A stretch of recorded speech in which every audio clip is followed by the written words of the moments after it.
Ghost Long Amir Mao Mama Kuala Yung Mao Baya Long Yang Amambar Gazal Baya Long Yang Amambar Gazal Mao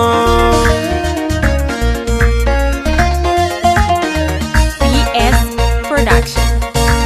Yo Anabia Gachin Guaya Gating Quang Waji Ting Waji Poman Kajoy Kaburolo Wilwayo Nyaga Colchen Colchong May Yen Anabia Gachin Guaya Gating Quang Waji Ting Waji Poman Kajoy Kaburolo Wilwayo Nyaga Colchen Colmay Tui Yo, anabia gachin guaya gating twen waji ping waji poman gajoy kaburolo wilwayo nyaga kulchena kulchong me yen anabia gachin guaya gating twen waji ping waji poman gajoy kaburolo wilwayo nyaga kulchena kulmay tui Kaji keniran kang rialtin kwadayen Aga kang yo gwabagwelo Kaji keniran kang rialtin kwadayen Aga kang yo gwabagwelo webay kakulway gang Aya gating ben kachini marinya Kuwarka tere yentin tere miyatin Kudulway gang Bubuk biao achen wang duoga jen achu ben koi loy Were garaja pa wachero leleo Adil tere yentin, tere mi etin, etroga yentin Bubak biao achen wang duoga jen achu ben koi loy Were garaja pa wachero leleo Adil tere yentin, tere mi etin, etroga yentin Bubak biao achen wang duoga achu ben koi loy Where can I pay the debt?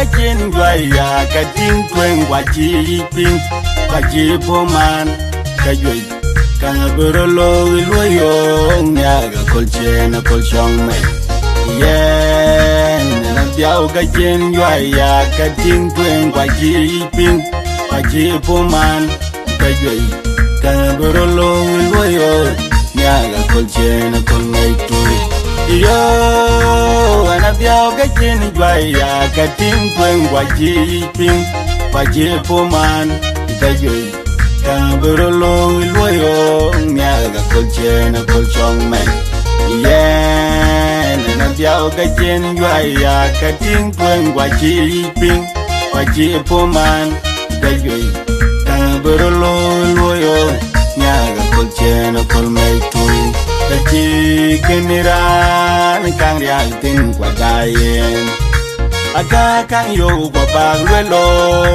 Kaji keniran kang rialtin kwadayen Aga kang yo gwabagwelo webay kakulway gang Aya gating ben kachin mi marinya Kuwarka tere yentin tere miyatin Kudulway gang Bubuk biao achen wang duoga jen achu ben koi loy Were garaja pa wachero leleo Adil tere yentin, tere mi etin, etroga yentin Bubak biao achen wang duoga jen achu ben koi loy Were garaja pa wachero leleo Adil tere yentin, tere mi etin, etroga yentin Bubak biao achen wang duoga achu ben koi loy Where can I pay the debt?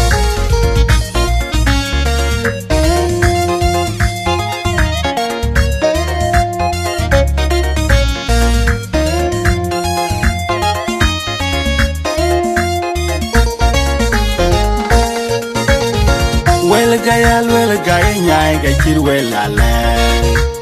Che well gaya nyai ga chir wela ling. Well gaya nyai ga chir wela le. Kenga well ya bing ga chir wela ling. Baya bongira rotum. Kolwel jing ya konira rokon ga genge jore. Baya bongira rotum.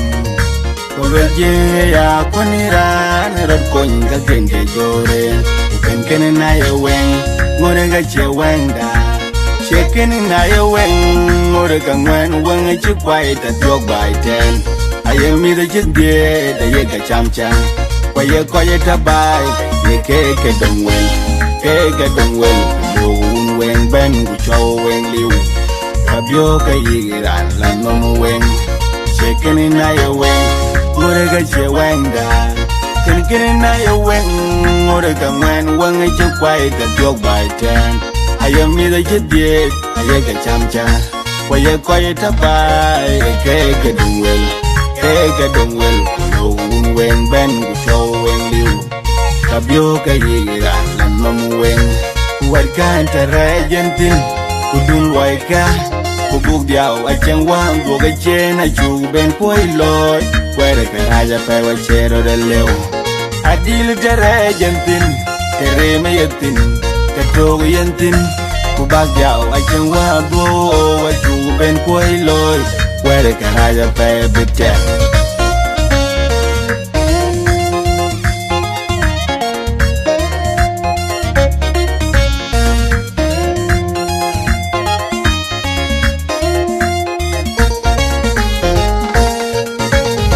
Well gaya nyai ga chir wela le. Che well gaya nyai ga chir wela ling. Well gaya nyai ga chir wela le.